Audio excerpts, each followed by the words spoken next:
আসসালামু আলাইকুম, আমি ডক্টর সেজুতি রহমান, কর্মরত রয়েছে সাফি হেলথ লিমিটেডে ডেন্টাল সার্জন হিসেবে। আজকে আপনাদের সাথে কথা বলবো আক্কেল দাঁত নিয়ে।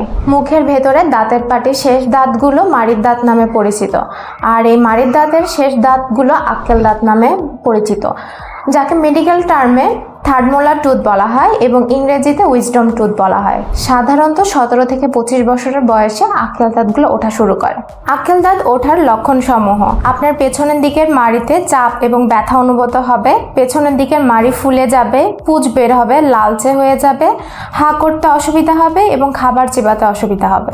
আক্কেল দাঁতের চিকিৎসা পদ্ধতি, এটি সম্পূর্ণ ডিপেন্ড করবে আপনার প্রপার ক্লিনিক্যাল ডায়াগনোসিস এবং রেডিওলজিক্যাল ডায়াগনোসিসের উপর। যদি আপনার দাঁতটি প্রপার পজিশনে থাকে, শুধু মাড়ির মধ্যে আটকে আছে, সেক্ষেত্রে প্রপার অ্যানেস্থেসিয়া প্রয়োগের মাধ্যমে দাঁতের মাড়িটিকে কেটে ফেলা হয়, যাকে আমরা মেডিকেল টার্মে অপারকুলেক্টমি বলি।